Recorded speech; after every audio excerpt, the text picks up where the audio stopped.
Today we're working on Brook. Brook is a project that we're volunteering on at the moment. We're hoping to get some funding for, but it's a project that's got a lot of natural flood management applied to it, and we're on a project to try and measure that and quantify it and evaluate how good these structures are. This is the brook here, and I'll take you up and we'll go and have a look at some structures. So this leaky dam here is holding quite a lot of water back.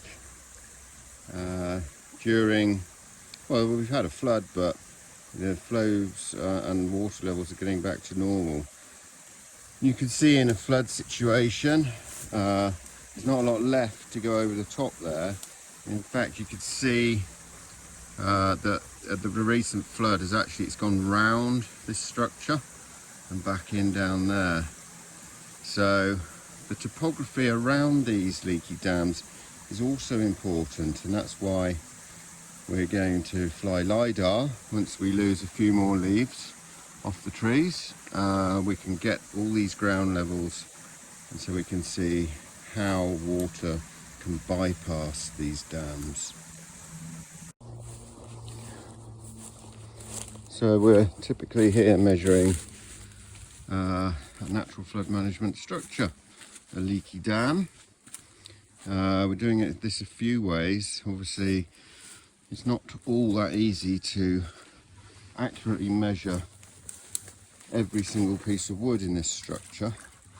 So what we're doing is we're controlling it and getting it on OSGB 36 and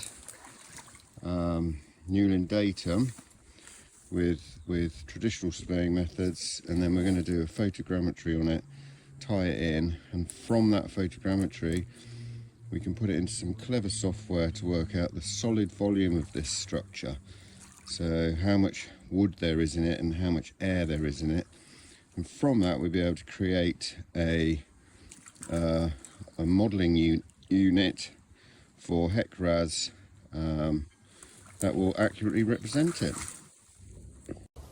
So we'll keep you posted as we go through here and let you know how we're getting on, see how easy it is or difficult it is to capture this data so that we can model it really accurately, mix it up with the flow data which is being picked up upstream and downstream of this flight of dams, and see if we can replicate in a model what's going on out here, so that we can then play with that and work out what works and what doesn't, and that will hopefully inform the latest £160 million that is going into natural flood management. Stay tuned.